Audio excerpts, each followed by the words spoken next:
Muy buenas tardes a todos. Les doy la más cordial bienvenida a esta segunda jornada de actualización del mes de agosto del año del Señor 2024. Los saluda su servidor, doctor José Daniel López Barrientos, desde la Facultad de Ciencias Actuariales de la Universidad de Anáhuac, México.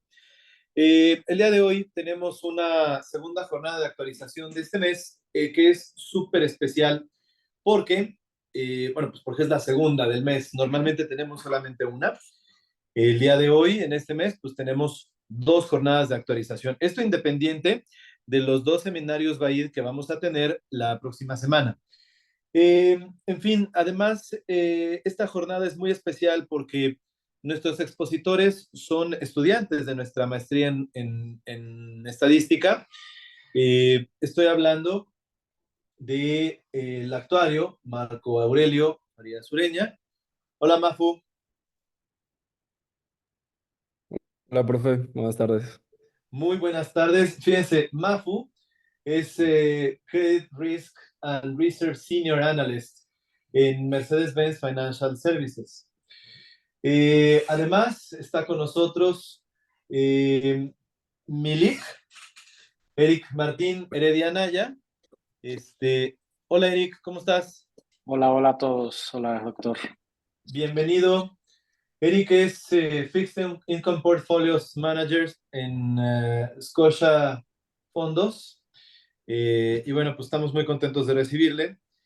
Y bueno, pues dejo a nuestra estrella, a Rebeca Gómez Cano, hasta el final. Rebeca es actuaria. Ella trabaja, bueno, entre sus muchos talentos está que es actuario senior de supuestos actuariales para Seguros Monterrey, New York Life. Y estoy feliz de volver a recibirte en este foro, Rebeca. Hace un ratote que ya no nos presentabas. Bienvenida de nuevo. Muchas gracias. Gracias por la intro. No, pues de veras es un verdadero honor contar con ustedes tres. Me gusta mucho que Becky haya regresado. Fíjense, les platico un poco de historia. Cuando Rebeca estaba por terminar la licenciatura, escribió un artículo de investigación junto con una de nuestras profesoras, la maestra Sofía Musi, y lo presentó en una jornada de actualización en un seminario BAID. Y bueno, pues fue un hito. Los invito a revisar el canal Actual Sciences for Everyone para que se encuentren con la charla que nos dictó Rebeca Gómez Cano. Entonces ella, pues apenas estaba terminando la licenciatura, hoy día, pues ya casi es una maestra en estadística. Entonces, pues bueno, lo que van a ver a continuación es desde luego el fruto del trabajo de Mafu, de Eric, de Becky, eh, como actuarios, pero también es el fruto de su trabajo como estudiantes de nuestra maestría en estadística. Entonces vamos, para que se vayan dando un quemón, ¿no? Bueno, pues entonces sin más, yo ya voy a callarme y le dejo la palestra a nuestros expositores. De nuevo les doy la más cordial bienvenida. Si gustan ya pueden compartir. Y bueno, pues a todos los demás también les doy la más cordial bienvenida. Qué bueno que nos acompañan. Aquí estamos. Gracias.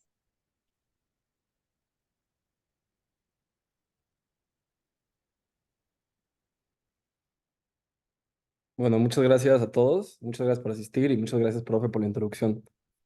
A continuación les vamos a presentar este proyecto que titulamos Simulación de portafolios de inversión para distintos perfiles de riesgo. Bueno, aquí tenemos la descripción de los contenidos. Vamos a presentar una breve introducción, así como objetivos y consideraciones del análisis.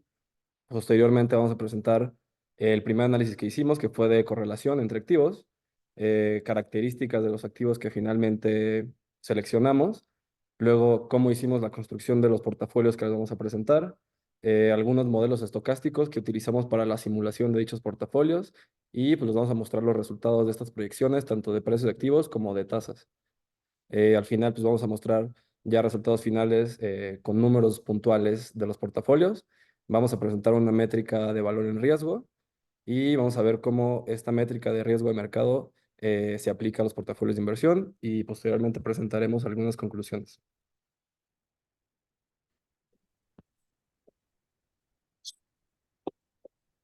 Y bueno, comenzando, pues tenemos que el manejo de diversos modelos matemáticos complejos enfocados a finanzas logran construir un panorama amplio de decisión para inversionistas sofisticados.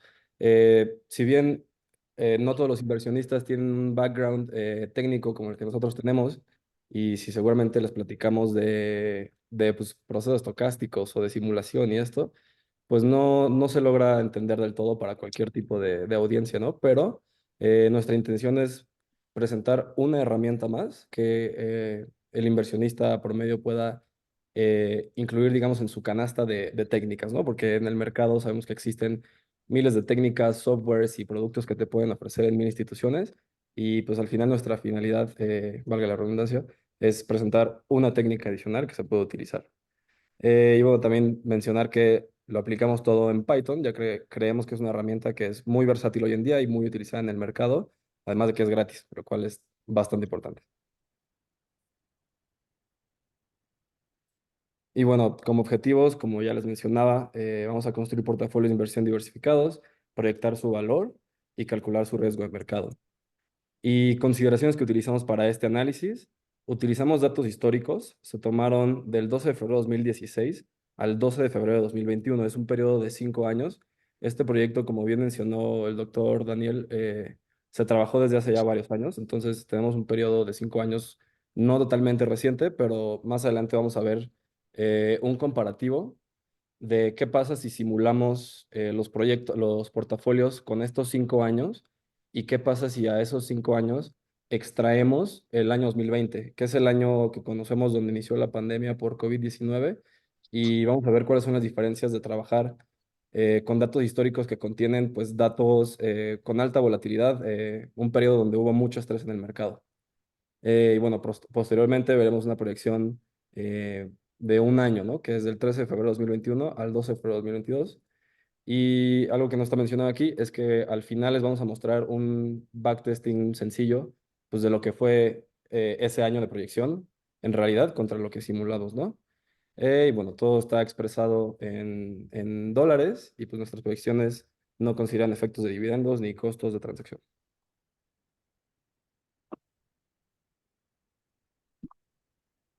Bueno, comenzando con el análisis, primero hicimos un análisis de correlación. La verdad es que es una técnica pues sencilla y eficiente.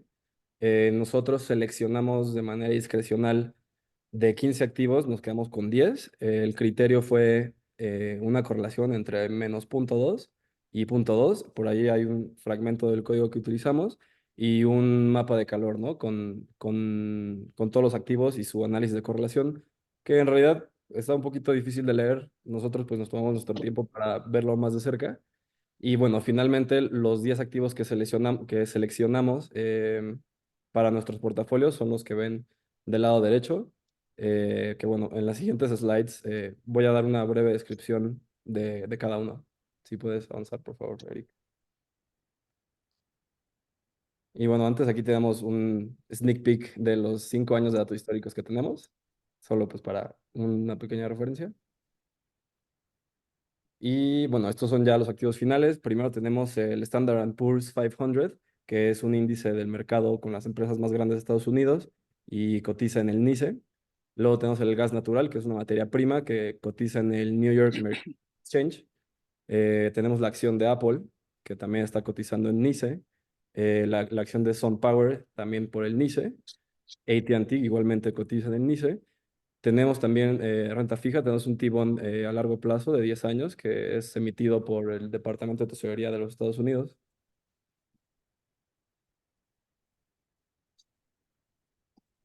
Y tenemos un ETF, un fondo indizado, que es el Flaherty and Crumrine Dynamic Preferred and Income Fund, ese trabalenguas que tenemos ahí, que básicamente lo seleccionamos porque, digo, derivado de igual de su naturaleza como ETF, pues se considera un activo ya por sí solo diversificado, que era lo que estábamos buscando desde un inicio. También tenemos la acción de Nvidia, que también igualmente cotiza en el New York Stock Exchange. Tenemos el T-bill de 28 días, que es deuda gubernamental de corto plazo, igual emitida por el Departamento de Tesorería de Estados Unidos. Y por último, tenemos una empresa mexicana, tenemos la acción de América Móvil, de igual forma cotizando en el New York Stock Exchange. Aquí si me dejan hacer una pequeña aportación, es importante mencionar que estos activos o sea, tanto el S&P 500 como el gas natural, en el caso del S&P 500 se trata de un índice. Recordemos que un índice nosotros no lo podemos comprar ni vender, únicamente es un índice de referencia. Entonces, aquí nada más para la construcción del portafolio, es importante mencionar que se tendrían que utilizar o se utilizaron ETFs que replican el comportamiento de estos índices, tanto del S&P, que o sea, nosotros no podemos ir a la bolsa a comprar el S&P, pero sí podemos ir a comprar el SPY o el IBB, que son ETFs construidos por distintas instituciones bancarias que replican este comportamiento. Esto aplica para el S&P 500, para el gas natural, para los treasuries de 10 años y para los treasuries de 28 días. Digo, nada más por si cabía la duda. Gracias, Eric. Y bueno, para continuar, utilizamos la teoría de portafolios de Markowitz, que es bastante resonada en el mundo financiero. Como sabemos, se llevó un premio Nobel esta persona por su trabajo. Esta teoría busca lo siguiente, ¿no? Se resumen estos dos puntos que ven en la slide, que es minimizar el riesgo del portafolio o maximizar el rendimiento buscado por el inversionista, ¿no? Tiene estos dos como acercamientos.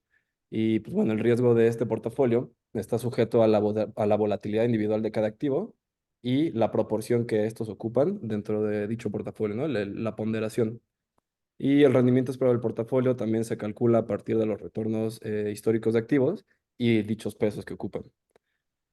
Y con estos parámetros, pues se hace como un método de optimización para encontrar ya sea el mínimo riesgo, dejando libre el rendimiento, o el máximo rendimiento, buscando libre el riesgo, que sería la volatilidad.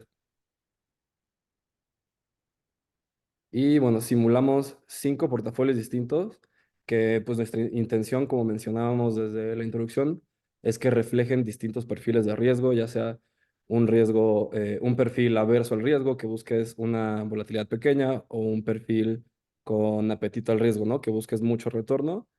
Y también por ahí, si pueden ver en la última fila de la tabla, dejamos un portafolio que llamamos trivial porque simplemente le dimos un peso equitativo, ¿no? A todos los activos del, del portafolio. Y como pueden ver, los otros pues es uno que buscamos mínima volatilidad, otro que buscamos máximo retorno, el tercero buscaba minimizar la volatilidad sujeto a un retorno del 15%. El cuarto buscaba máximo retorno sujeto a una volatilidad del 20%. Y pues pueden ver obviamente que esta técnica que usamos, que propuso Markowitz, pues nos genera números diferentes, ¿no? Que obviamente va a darnos pues, resultados diferentes que vamos a discutir más adelante. Y tenemos aquí un resumen de estos portafolios. El que llamamos trivial nos dio un retorno anual del 23% con volatilidad del 18% y un Sharpe ratio de 1.2. Aquí pues pusimos activos con mayor peso dentro del portafolio. Evidentemente el trivial no aplica porque todos tienen el mismo peso. El de máximo retorno nos dio un retorno de 43% con una volatilidad pues bastante alta, como mencionábamos. Este es un perfil más de apetito al riesgo, ¿no? Que es una volatilidad del 32%, bastante alta. Y el activo con mayor peso dentro del portafolio es la acción de Nvidia. También tenemos el de mínima volatilidad, que nos da un retorno evidentemente muchísimo más bajo en comparación, que es de 10%, y una volatilidad pues obviamente también mucho más pequeña, de 8%, y un Sharpe ratio muy cercano a uno, que ahorita después de leer la tabla explicaré un poquito de qué se trata el Sharpe ratio. Dentro de este portafolio, el activo con mayor peso fue el del T-bill 28 días, y también tenemos el portafolio máximo retorno con volatilidad 20%, que nos dio casi el 30% de retorno, y este fue el portafolio que nos dio el Sharpe ratio más alto, acercándose un poco más a 2. Y también el activo con mayor peso fue la acción de Nvidia.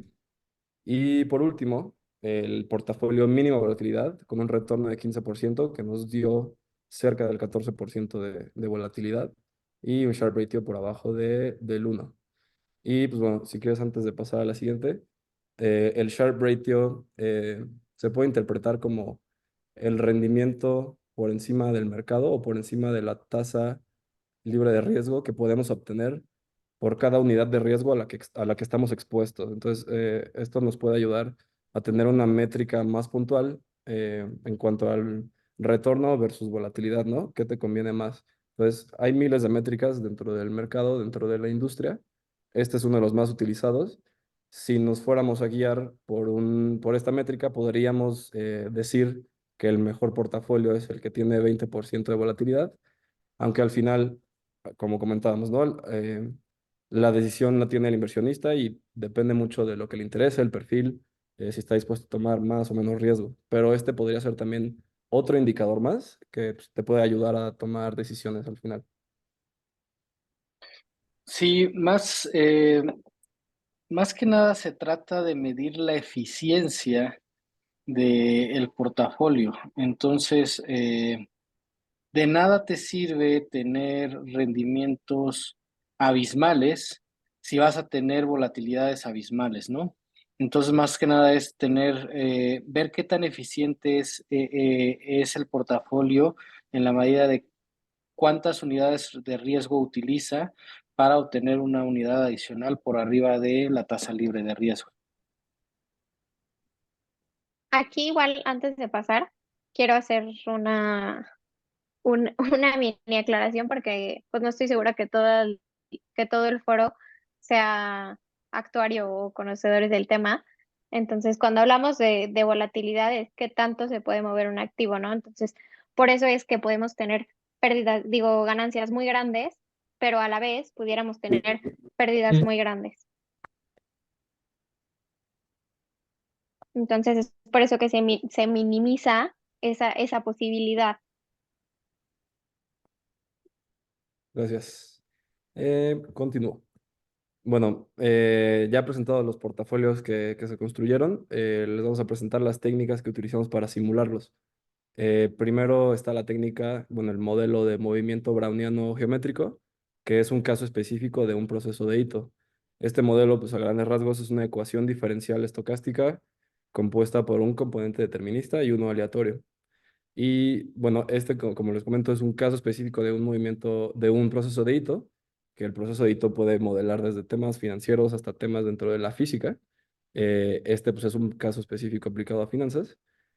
Y bueno, aquí tenemos una ecuación diferencial que, digo, a simple vista es un poco tediosa, pero si ustedes se fijan, bueno, aquí nos representa el diferencial de S de T, donde S es el precio del activo que estás modelando en el tiempo T. Entonces nos está explicando que el cambio en el precio está dado por el cambio, por el rendimiento mu, que es el que calculamos históricamente, eh, nuevamente por su precio, y por un diferencial del tiempo. Y luego tenemos un más algo, ¿no? Más sigma, no sé qué. Si tú ignoras esa parte de sigma, en realidad lo que tienes es una ecuación diferencial determinista, que si tú la resuelves te va a dar pues, la ecuación para calcular intereses compuestos, ¿no? Lo que vimos casi todos en este foro en la clase de teoría del interés o matas financieras. Entonces, la particularidad del modelo de movimiento browniano es que le agregas ese que se le llama shock aleatorio, que pues está escalado por la volatilidad del activo, y ese DWT es el diferencial, el cambio infinitesimal del movimiento browniano. Se representa como una W porque el movimiento browniano también se conoce como movimiento, proceso de Wiener. Entonces, pues esto es lo que más o menos explica la ecuación, ¿no? Es una ecuación determinista del lado izquierdo, del lado derecho le metes shocks aleatorios, que es lo que vemos pues en el mercado que cotizan en NICE, etcétera. Y bueno, para resolver esta ecuación utilizamos un método de resolución de ecuaciones diferenciales estocásticas conocido como Euler-Maruyama, que pues, es simplemente una expansión del método de Euler, pero a ecuaciones estocásticas. Y también utilizamos el modelo Basichek, que también está basado en un proceso de Ito. aquí la ecuación cambia un poco porque pues, el comportamiento de las tasas es un poquito diferente al de los precios de los activos, ya que tiene un efecto de reversión a la media que pues más que nada se da por temas de ciclos económicos, ¿no? Sabemos que a veces estamos en expansión, a veces en recesión y pues los bancos centrales están subiendo y bajando las tasas en ciertos periodos. Entonces hay un efecto pues como que sube y baja y finalmente pues a la larga pues siempre podemos notar que regresa al valor anterior, a valores históricos, vaya. Y bueno, aquí hay una slide que nos explica más el método Euler-Maruyama, un poco de forma más explícita. Y bueno, el primer paso para utilizar el método es discretizar la ecuación continua que vimos en las slides pasadas a un intervalo de tiempo. Lo que buscamos es que pues los deltas del tiempo, el delta t, sea muy pequeño para que se pueda aproximar de manera más eficiente a un espacio continuo. Así pues definimos delta t, que lo definimos como t mayúscula entre L mayúscula, donde t es el horizonte de tiempo, que es un año, y L pues, son los pasitos que vamos dando sobre todo el año, ¿no? Utilizamos 252 pasitos porque es la convención de días hábiles que hay durante un año, ¿no? Y pues bueno, podemos hacer una solución de esta ecuación ya discretizada, que es la ecuación que presentamos aquí en pantalla. Como pueden ver, pues es básicamente el valor del activo en el tiempo J, depende del tiempo anterior, J-1, y pues el diferencial del browniano también es una discretización, estamos restando W de tau J menos W de tau J menos 1. Esto se traduce a una realización de una variable normal estándar. A esa es, como tal es la definición del diferencial del movimiento browniano, ¿no? Entonces, pues ya con esto, pues nos da una buena idea de cómo simularlo. Eh, eh, Creo que esto ya no está en las slides, pero ya con esta ecuación, pues es muy fácil pues, meterlo a Python, como nosotros lo hicimos, y pues, simular muchísimas trayectorias. Para este ejercicio, nosotros realizamos 10.000 trayectorias de cada activo, una simulación Monte Carlo, pues para tener resultados robustos, ¿no? Eh, y bueno, aquí traducimos un poquito lo que dice la ecuación general de Euler-Maruyama a lo que nosotros tenemos de movimiento browniano y modelo Basichek. Y bueno, aquí tenemos un snapshot del código que utilizamos para realizar todas estas simulaciones y todas las 10.000 trayectorias del modelo.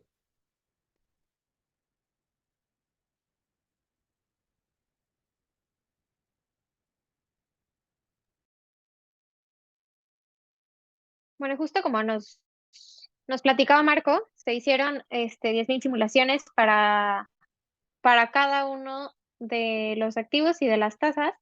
También nos explicaba el por qué se utilizan diferentes métodos para las tasas y para los activos. Entonces, para estas proyecciones se utilizaron el movimiento browniano y el modelo básico.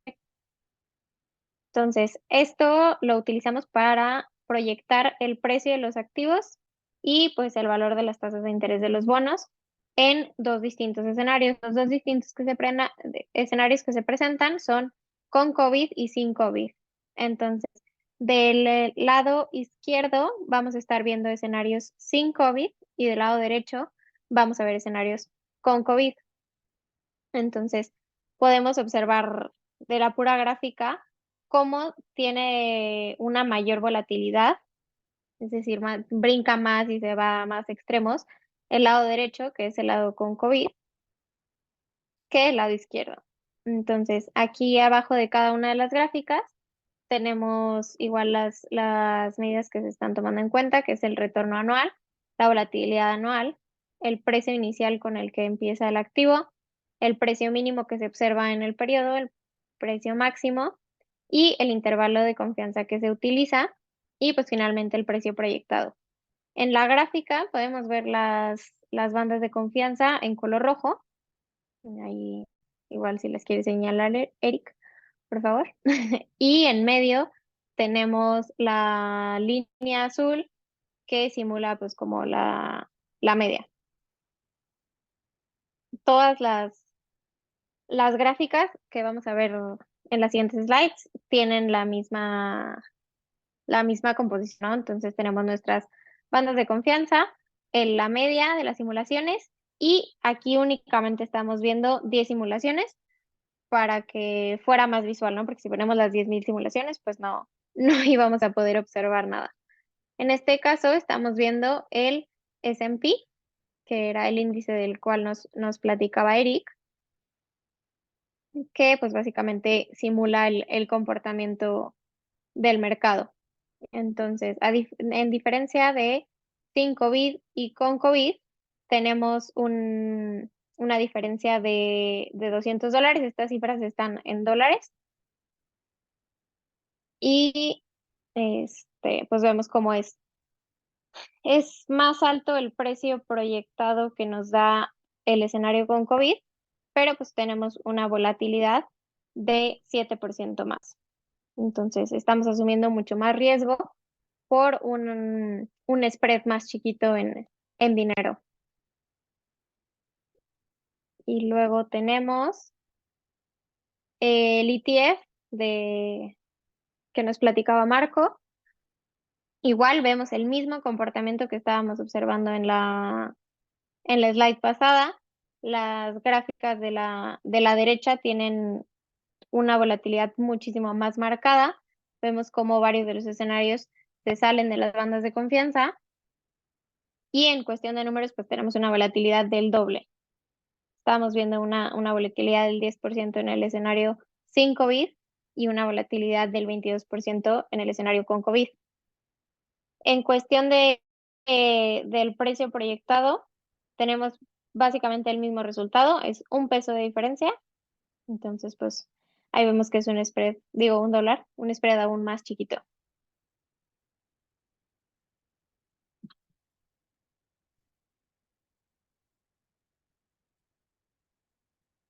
Después tenemos el escenario de gas natural. En este caso, vemos una diferencia un poco más chica entre los escenarios. No tenemos una volatilidad tan extrema al añadir el COVID. Nos vamos únicamente del 45 al 50%, que es bastante en ambos escenarios. Y de precio proyectado, pues tenemos igual $1 de diferencia entre ellos.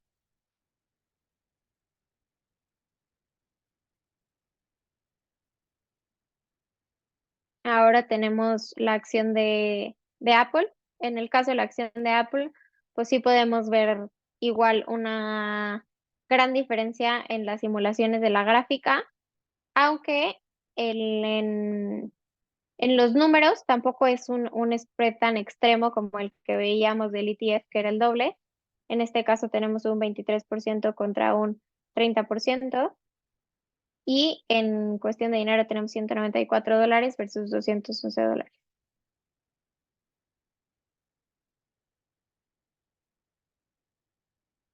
Después tenemos la proyección del precio de la acción de América Móvil, y en este caso tenemos mucha más estabilidad en el escenario con COVID, lo cual suena raro porque pues es una temporada de la vida con datos muy atípicos, pero lo que esto nos quiere decir es que el COVID en particular no tuvo un efecto en la compañía de América Móvil, ¿no? O sea, se mantuvo prácticamente igual y lo vemos en los números, con una volatilidad del 28% y una del 32%, y un retorno anual del 15 y del 14, prácticamente lo mismo, y precio proyectado de 16 y de 15.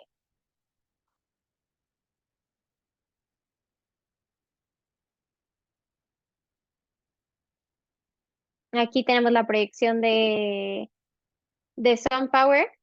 En este caso, tenemos, pues en ambas gráficas, una simulación bastante atípica,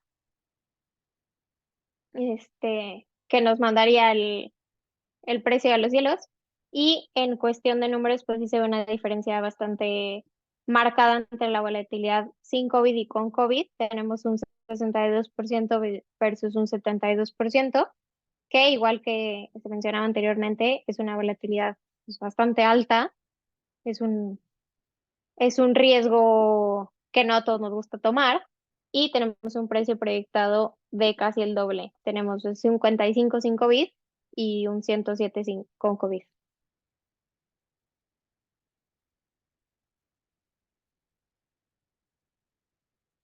Ahora tenemos la acción de AT&T, que a pesar de sí mostrar más volatilidad en los escenarios con COVID, pues vemos que la mayoría de las simulaciones se mantienen dentro de las bandas de confianza. Vemos una media bastante estable en los dos escenarios y se ve reflejado en el precio proyectado. Tenemos un precio proyectado del 33% versus un precio proyectado del 31%. En este caso se proyecta un precio más alto para el escenario de 5 bits.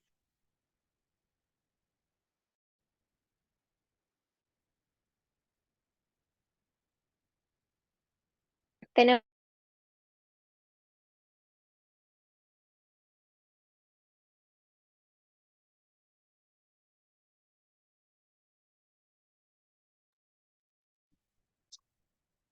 ¿Ustedes escuchan a Rebeca? No, creo que se me fue la señal. No, como que se trabó.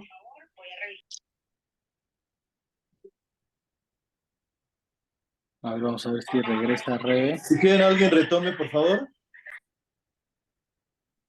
Ok, sí, digo, aquí estábamos hablando de Nvidia.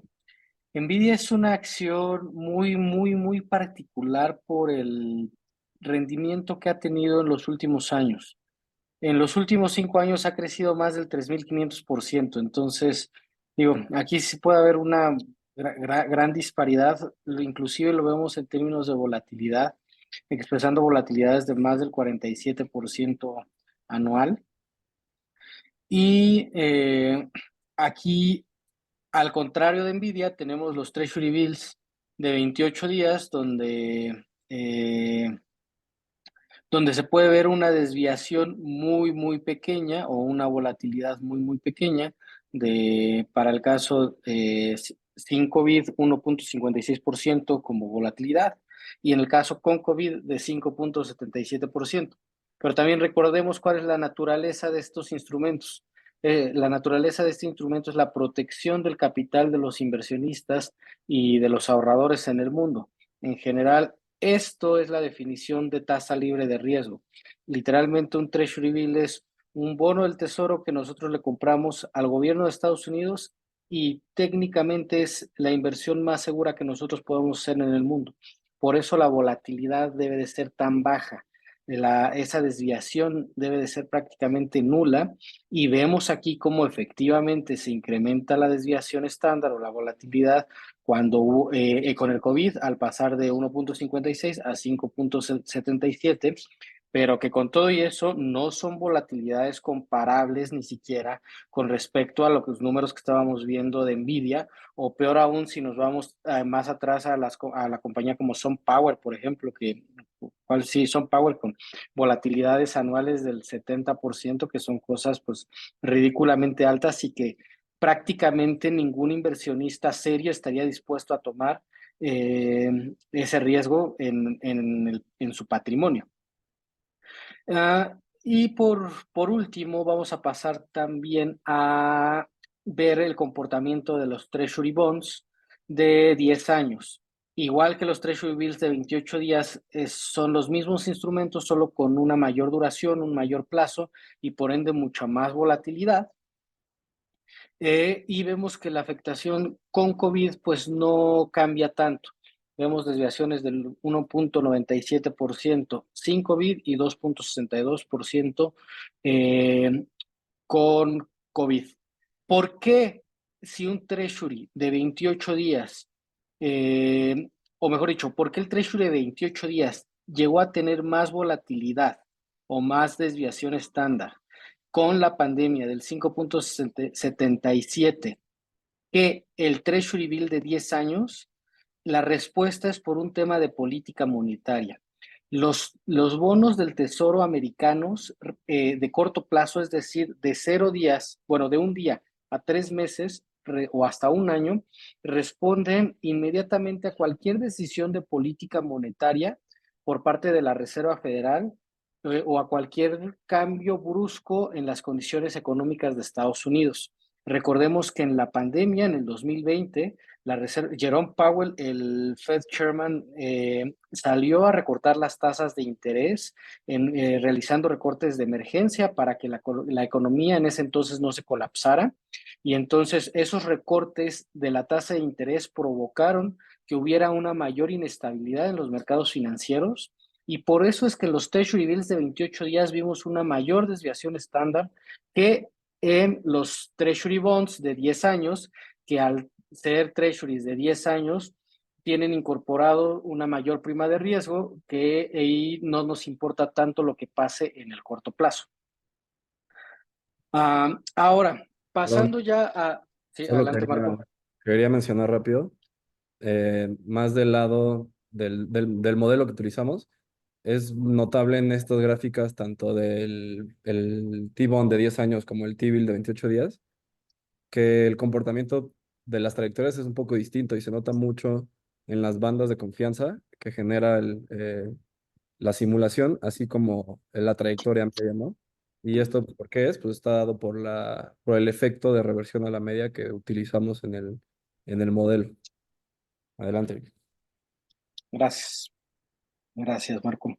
Y bueno, ahora sí vamos a ver con todo lo que construimos, llegamos a la construcción de seis portafolios. Estos 6 portafolios ya vimos que era el trivial, que es un portafolio equally weight, es decir, a todos los activos les asignamos el 10% en peso y hicimos 2 escenarios para cada portafolio. El primer escenario es, utilizamos todos los mismos supuestos, pero uno considerando COVID y 2 sin considerar COVID. Pero al final del día es la misma mezcla para la construcción de estos escenarios. Y comencemos analizando un poquito qué pasó con este portafolio trivial que tenía 10% en cada una de estas emisoras. Comenzamos con 100,000 pesos o 100,000 dólares, que los podemos ver aquí en la parte de abajo, y el valor proyectado fue de 125,000 dólares, es decir, un rendimiento del 25% con una desviación estándar o una volatilidad de 14,000 dólares. Esto, si lo traducimos a volatilidad o a términos porcentuales, bastaría con dividir el 14,905 entre los 125,389 y nos da una volatilidad del 11%, una volatilidad bastante baja. Es decir, que en un año este portafolio pagó 25%. Ahora, si hubiéramos considerado o considerando el COVID o los datos con COVID, este portafolio hubiera pagado el 41% con un poquito más de volatilidad por los efectos que tuvo la pandemia, pero pues claramente en lugar de haber pagado 25%, hubiera pagado 41%. Después seguimos con el portafolio de mínima volatilidad. En mi opinión, uno de los portafolios más eficientes porque es el portafolio que más cuida el riesgo o que más cuida al inversionista. Este portafolio únicamente tuvo un rendimiento del 14% en el año, sin considerar los datos con COVID. Considerando los datos con COVID, hubiera tenido un rendimiento del 17%, y aunque la desviación estándar o la volatilidad hubiera incrementado ligeramente, en prácticamente 2 puntos porcentuales, ¿no? Aquí estaba en 9,419, pasó a 11,143. Y ahora pasamos a comparar el portafolio máximo retorno con una volatilidad ajustada al 20%, Igual creo que este portafolio tiene la bondad de que está maximizando el rendimiento para el inversionista, pero limitando la volatilidad o limitando las unidades de riesgo a utilizar, que en este caso las acotamos al 20%. Sin considerar el año COVID, este portafolio tuvo un rendimiento del 39%, mientras que considerando los datos del COVID tuvo un rendimiento del 51%, aunque como podemos ver aquí en la comparación, se incrementó la volatilidad, como en todos los casos en donde considerando COVID incrementa la desviación estándar o la volatilidad. Pasamos al portafolio de mínima volatilidad con un retorno establecido del 15%.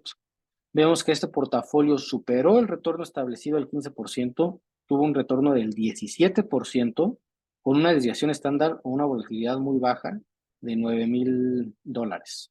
Y si lo consideramos con COVID, tuvo un rendimiento del 26% y la desviación estándar se incrementa a $13,000 de los 9,000 iniciales.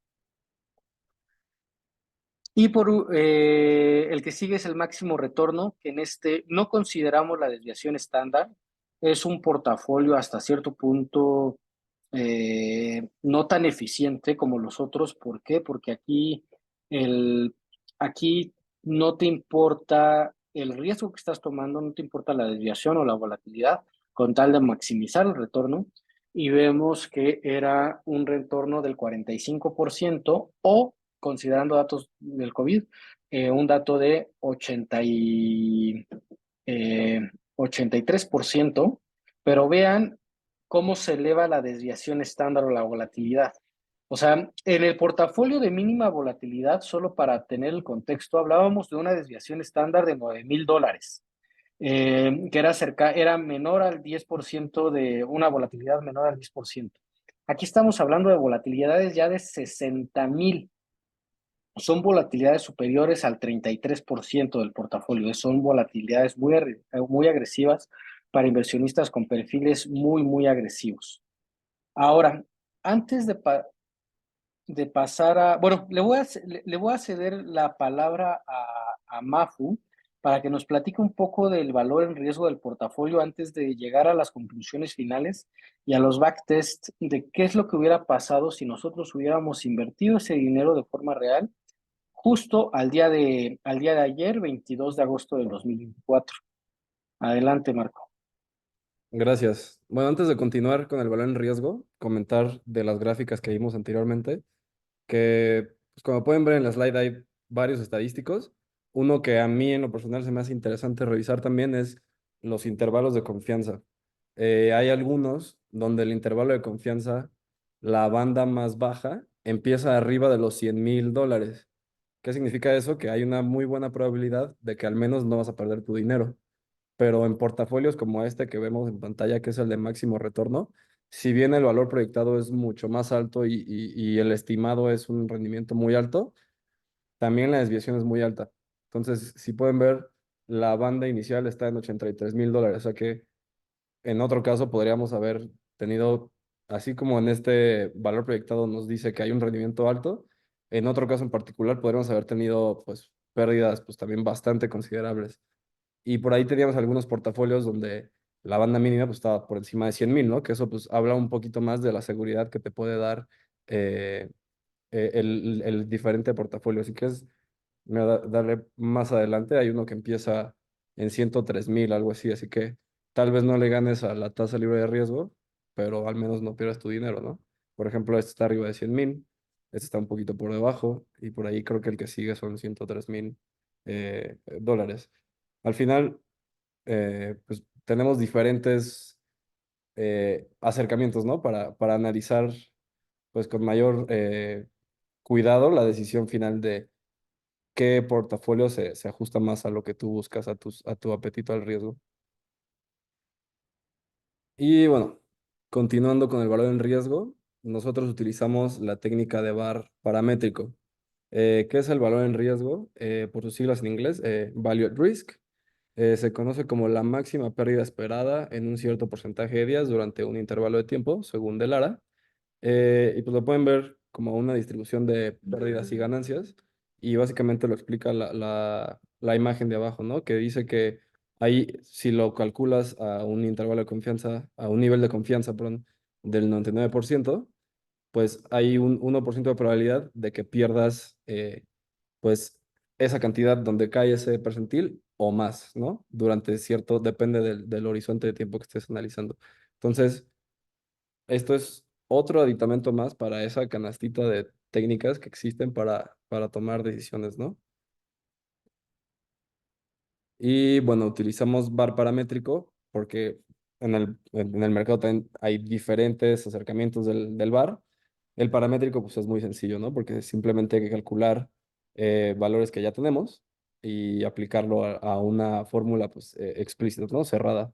El downside del VAR paramétrico es que pues el supuesto es que hay normalidad en la muestra y pues bien sabemos que raramente eh, pues los fenómenos que se dan en la vida real pues se ajustan a una distribución normal, ¿no?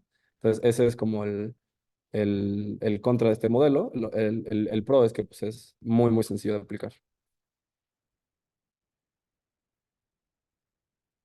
Y pues dicho esto, tenemos dos tablas. Oh, ¿puedo regresar? Gracias. Tenemos dos tablas. Una es el VAR con año COVID para los 5 portafolios del lado izquierdo y del lado derecho tenemos el mismo sin el año COVID. Y pues bueno, podemos notar, considerando año COVID, que las cifras son ligeramente más altas que sin considerar año COVID, pero en realidad se mantienen pues, bastante a un nivel similar, creo yo.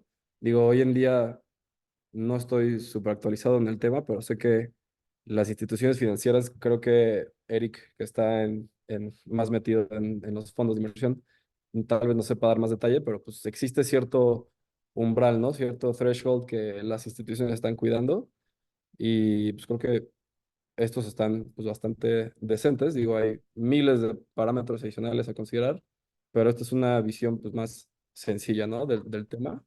Y pues bueno, para resumir, pues como pueden ver, el máximo retorno, el portafolio de máximo retorno siempre nos va a presentar una pérdida pues más alta estimada, ¿no?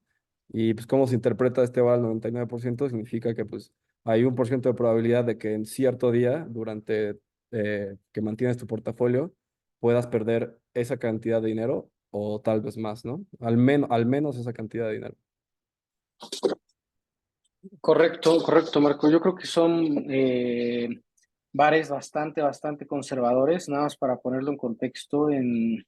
Cuando comenzó la pandemia, en febrero bueno, cuando se decretó la pandemia para marzo del 2020, los mercados en un solo día llegaron a caer más de 15%. Los portafolios, para ese punto, un portafolio o un fondo de inversión podía perder 7 u 8% en un solo día.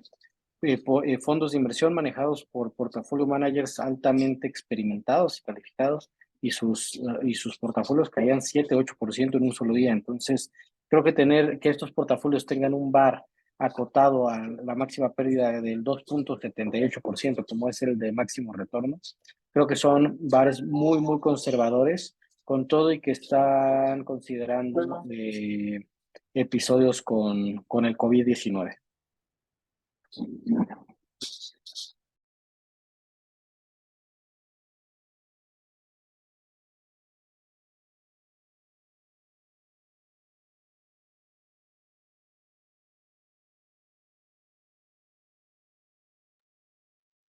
Y bueno, ya para concluir, digo, antes de pasar a las cifras de backtesting que nos preparó Eric, pues podemos decir que los portafolios de inversión simulados estiman, como pueden ver, resultados positivos a la alza, esto con base en las proyecciones que realizamos, ¿no?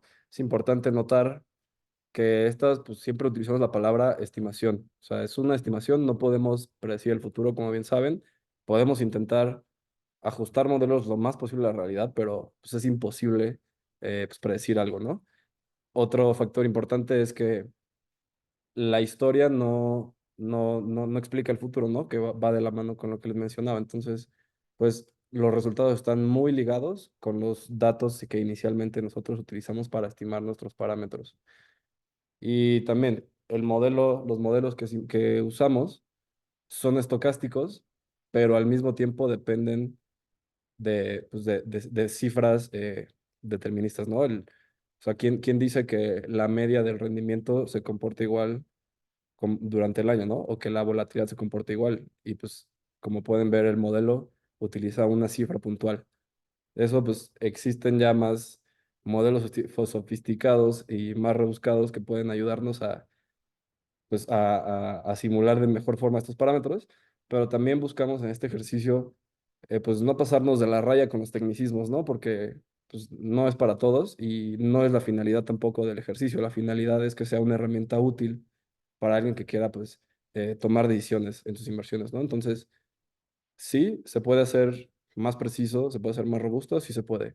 ¿Es conveniente? Pues eso cae ya pues dentro de las decisiones que cada quien, de los recursos que quieres invertir, de qué tan cómodo te sientes utilizando, al final es decisión personal. Y bueno, también adicional, pues el VAR nos ayuda a cuantificar posibles pérdidas que puede sufrir el portafolio bajo cierto nivel de confianza, por lo que el inversionista puede definir el umbral de riesgo al que está dispuesto a exponerse, ¿no? Es lo que comentábamos, puedes medir un VAR al 99%, al 95%, pues ya servirá, el approach que utilices servirá para cada persona en particular.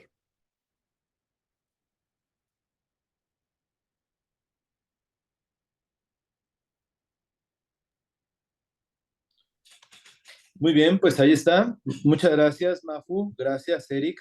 Creo Gracias, que Eric, Becky. creo que Eric nos Eh, queda para compartir algo más, pero creo que está en mute. Así. Pero Sí, sí, nosotros sí, ya, estamos- gracias. sí, Nada más ya por si sabían, si se habían quedado con la duda de qué había pasado con esto al día de hoy. Bueno, antes de eso, quiero hacer una acotación. Esto funciona en la forma, en su expresión teórica y en su expresión académica.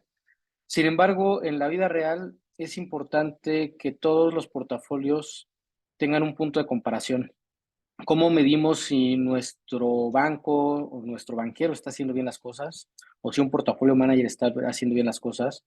Es con respecto a un benchmark o un benchmark o una referencia. En este caso, si pusiéramos como índice de referencia el Standard & Poor's 500, que es la muestra más puntual y pura del mercado americano, vemos que en el mismo periodo, aquí lo estoy señalando en pantalla, no sé si lo alcancen a ver, en el mismo periodo donde nosotros realizamos los backtests,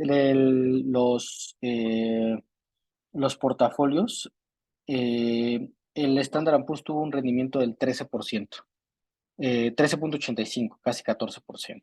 Entonces, todos los portafolios que nosotros analizamos estaban por arriba de ese 14%, por lo cual quiere decir que durante ese año el modelo lo hizo relativamente bien.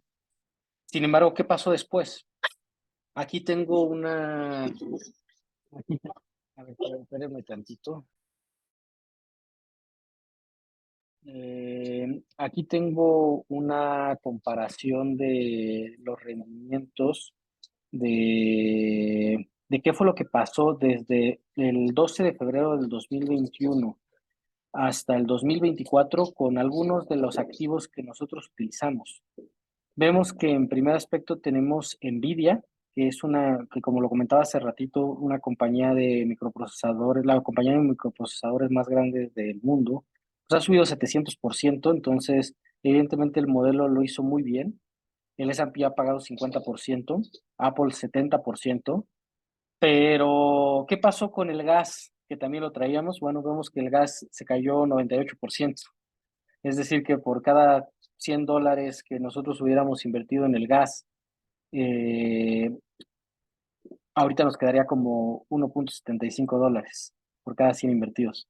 ¿O qué hubiera pasado con esta empresa SunPower, la empresa que veíamos que tenía volatilidades del 77%? Se ha perdido prácticamente todo su valor, se ha caído el 100%. ¿O qué pasaba con el ETF? Pues se cayó 12, casi 13%. Entonces vemos que Eh, el hecho de que los modelos funcionen en el año que nosotros los hacemos no son garantía de que funcionen en largo plazo, sobre todo por los activos seleccionados. Ya vimos aquí dos casos de las empresas que nosotros seleccionamos, bueno, de dos activos, el gas y SunPower, que fue fatal prácticamente, o sea, los dos activos se fueron a cero. Y ahora les quiero compartir eh, cómo les fue a los portafolios al día de hoy. Tomando cifras al 22 de agosto, vemos que el portafolio de mínima volatilidad siguió cumpliendo su propósito de ser menos volátil. Digo, aquí no puse las desviaciones, pero tuvo un rendimiento del 49%. Y esta columna que dice alfa de aquí es el exceso de rendimiento respecto al benchmark o a la referencia. Para referencia pusimos el Standard Poor's y vemos que le ganó por 7% al Standard Poor's. El de máximo retorno siguió funcionando como portafolio de máximo retorno y pagó 186% en total. El de mínima volatilidad ajustado a un retorno del 26%, pues vimos que se quedó bastante limitado e inclusive se quedó por debajo del mercado. Y el de máximo retorno, con una volatilidad ajustada al 20%, siguió funcionando muy bien, pagó 152%. Y el trivial, que recordamos que era el portafolio que tenía los pesos fijos del 10%, también siguió funcionando bien, pagando 60%. Entonces, pues la conclusión o lo que yo destaco aquí es, pues, que con las herramientas que hoy en día poseemos, pues bueno, ya sabemos que a lo largo de 3 años ya podemos hacer una inversión y pues que esta inversión hubiera pagado 186%. Entonces, si nos hubiéramos invertido ahí 100,000 pesitos, pues ya tuviéramos ahí casi 300,000 pesitos, ¿no? Entonces, creo que es un buen ejercicio en conclusión.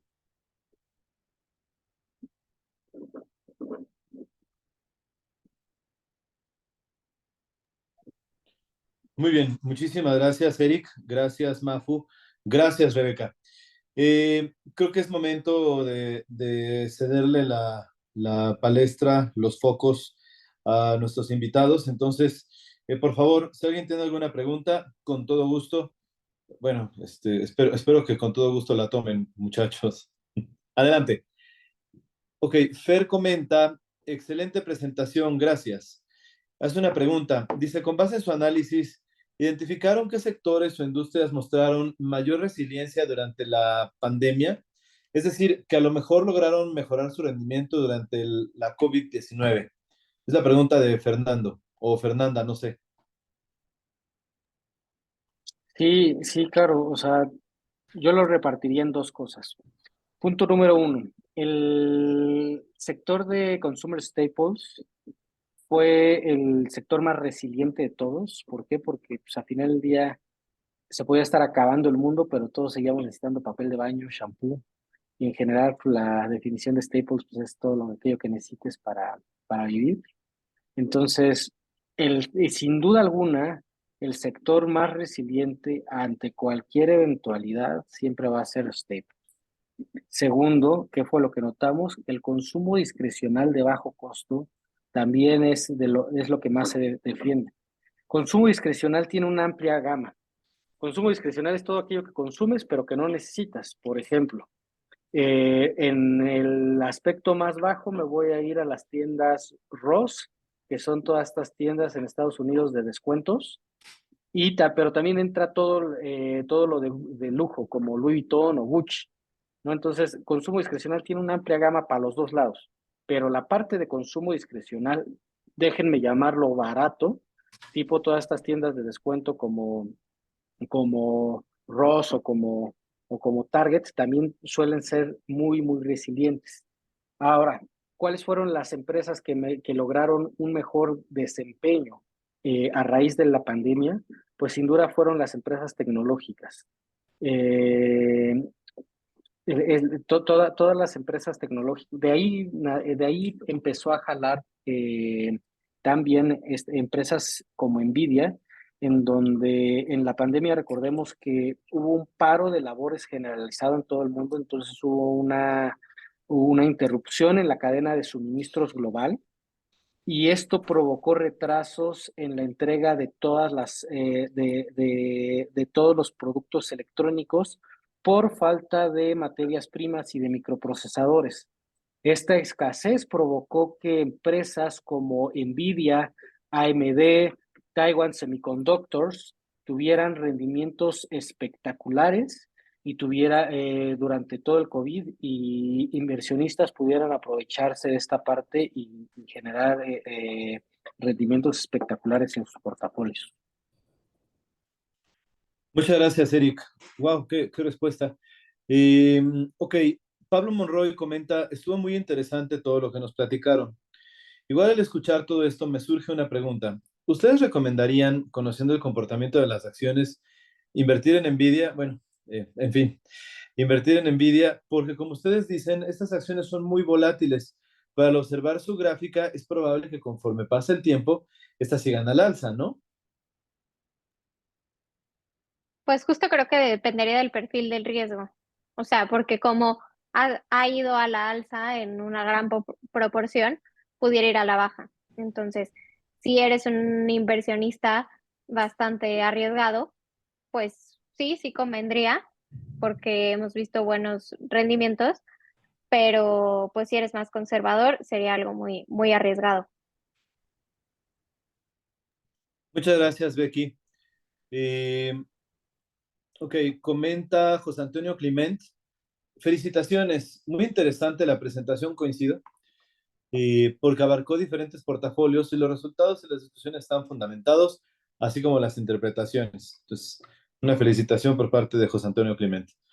Por otro lado, José Manuel Peña Crescente, él tiene una pregunta, dice, muchas gracias por su presentación, fue interesante y sintió que fue muy completa. A él le gustaría preguntar, como alguien nuevo al mundo de en el mundo de no, como alguien nuevo al mundo de las inversiones, ¿ustedes recomendarían más buscar empezar con inversiones en baja volatilidad si no se tiene mucho conocimiento o si debería de comenzar directamente a buscar diversidad? Eh, Agradece de antemano. Sí, mira, yo creo que los perfiles de riesgo, o como al menos como están, los tienen marcados las instituciones, los perfiles de riesgo van acorde a la edad. Cuando tienes entre 20 y 30 años, estás en tu mejor etapa para invertir porque pues, no te importa tanto, eh, recalco el tanto, perder un poco de dinero. A los 30 años es cuando puedes invertir eh, o sea, en acciones de mayor volatilidad, porque todavía tienes toda tu vida laboral por delante. No pasa nada si un día o un año tienes un año de menos 20%, sabes que tienes todavía 30 años laborales para recuperarte. Sin embargo, como vas creciendo y vas teniendo más compromisos familiares, vas teniendo hijos, tienes que pagar colegiaturas, etcétera, etcétera, tu perfil de riesgo se tiene que ir acotando. Entonces, la respuesta puntual es, si tienes entre 25 y 35 años, es la mejor edad para hacer inversiones de alto riesgo, siempre cuidando la volatilidad, porque ojo, invertir en empresas de alta volatilidad no implica hacer inversiones irresponsables. Creo que siempre es importante seguir maximizando el rendimiento y minimizando la volatilidad para realizar nuestras inversiones, pero en definitiva estamos en la mejor etapa para realizar inversiones de riesgo, ya que conforme vayamos creciendo, nuestras inversiones van a tener que ser más cautelosas con el paso de los años.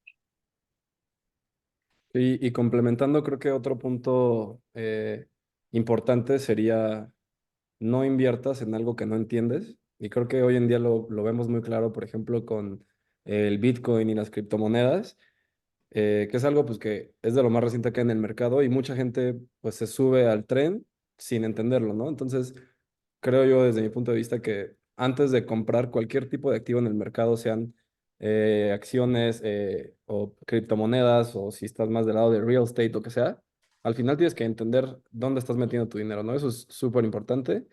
Y sí, creo que independientemente de dónde pongas tu dinero, siempre deberías buscar estar diversificado, eso seguro. Y pues sí, cualquier cosa que vayas a comprar, primero investigale, pregúntale al de al lado y al final busca dos o tres opiniones y concluye por ti mismo y entiende en dónde dejaste tu dinero. Creo que eso también es importante. Qué buena recomendación. Ok, dice Anaid Limón, muy interesante. ¿Tendrían algún consejo para los inversionistas mexicanos para adaptar sus estrategias de inversión ante futuras crisis o pandemias? Gracias, dice. Yo creo que el mejor consejo que les podemos dar ante cualquier eventualidad, no solo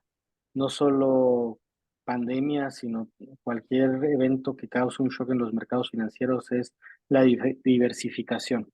La diversificación es lo que enriquece a un portafolio de inversión, y ya vimos aquí que a pesar de que o sea, el mejor ejemplo son los portafolios que presentamos, en donde dos activos prácticamente se fueron a cero, pero estaban bien diversificados en otros sectores y aún así tuvieron rendimientos considerables.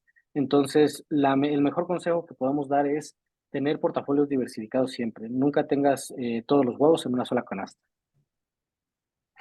Sí, exacto. Como dice Erika, aunque algunos de los activos que conformaban el portafolio se fueron muy para abajo, el portafolio como tal no.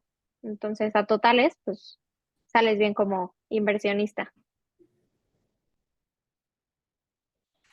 Muy bien, muchas gracias, Eric, muchas gracias, Becky. Pablo Monroy agradece. Beto Gutiérrez dice, la presentación me gustó mucho. Me surgió una duda sobre estas acciones o activos que llegaron a pérdidas de 99%. Dice, ¿cómo se pudo haber previsto estas caídas y cómo ustedes lo catalogaban en sus portafolios y qué tanto estos activos impactaron en las ganancias? Esa fue más de una pregunta, Alberto.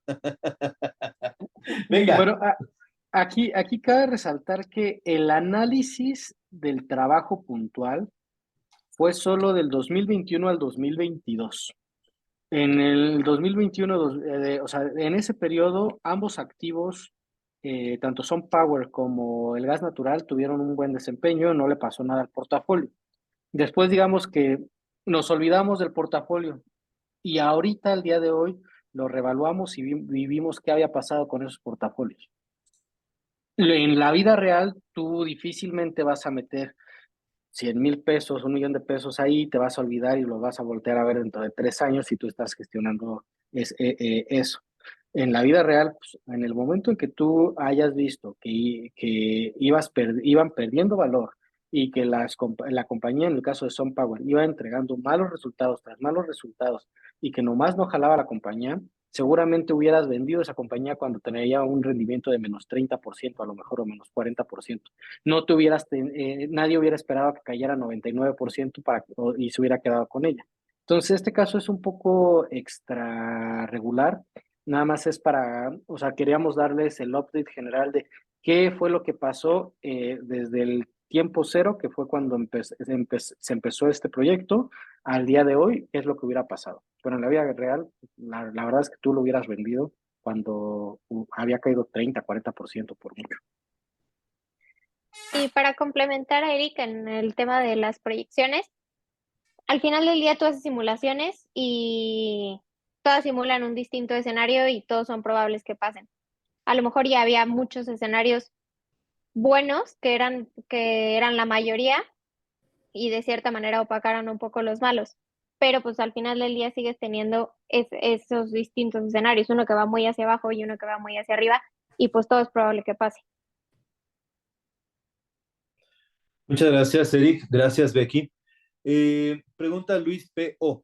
Gracias por la presentación. Su pregunta es, ¿hay alguna estimación para las criptomonedas o solo están tomando las inversiones más comunes, como el Standard Poor's 500? Sabemos que el mercado en este tipo de activos es demasiado volátil, pero aplicando las fórmulas ya expuestas, ¿hay forma de que hayan hecho alguna estimación para alguna criptodivisa? Digo, yo en mi experiencia personal nunca he simulado con criptodivisas, pero estoy seguro que se puede aplicar. Y de hecho, yo creo que, pues sí, como bien menciona en la pregunta, esa volatilidad que carga en el mercado, pues nos reflejaría unos movimientos que seguramente se saldrían de nuestros intervalos, pues shocks muy fuertes, ¿no? O sea, al final el ejercicio pues puede ser realizable, al igual que utilizamos con estos activos pues más comunes, como menciona él, pues sí, son de los más comunes. Pues sí, se puede aplicar a criptomonedas y pues veríamos resultados mucho más alarmantes, ¿no? Comparado a lo que vimos ahorita. Muy bien, muchas gracias, Mafu. Daniel Medel, muy interesante la presentación. ¿Cómo se determinan los intervalos de confianza de las estimaciones? Anda. Mm, muy bien. Bueno, nosotros generamos eh, en cada paso del tiempo, o sea, tenemos 252 pasos, ¿no? Son 252 días. Entonces, como son 10,000 trayectorias, en cada paso tenemos 10,000 valores diferentes. Entonces, generamos una distribución, pues sí, una distribución, digamos, empírica, y de ahí tomamos, pues, sus estadísticos, ¿no? Que son la media, que es la que podemos ver que forma la recta de la trayectoria, y pues usamos el percentil que nos va a ayudar a llegar al 95%, que en este momento no me acuerdo bien cuál es, y utilizamos también la desviación de esta muestra. O sea, mm, tenemos como una campanita, como la conocemos todos, 252 veces. Entonces, pues sacamos un estimador de confianza de cada una de esas 252 muestras de 10,000 valores. No sé si fui claro, los revolví más. Yo creo que sí, yo creo que sí. Muchas gracias, Mafu. Eh, aquí hay una pregunta interesante. Bueno, José Manuel agradeció por las respuestas. Dice Luis Peo, ¿ustedes invierten? Los portafolios simulados que nos presentaron son de valores ya pasados, pero ¿tienen alguna estimación a futuro sobre algún activo como por ejemplo Apple o el gas natural?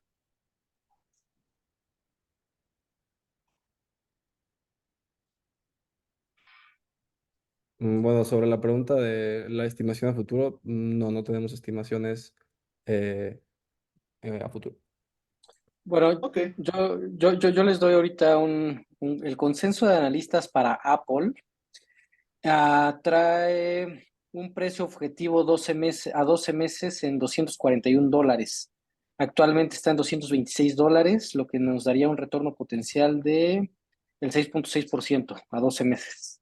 Pero no sé si preguntaron para alguna Apple. Sí, y para el gas natural, como son commodities, eh, no hay estima. No, los analistas no te dan ningún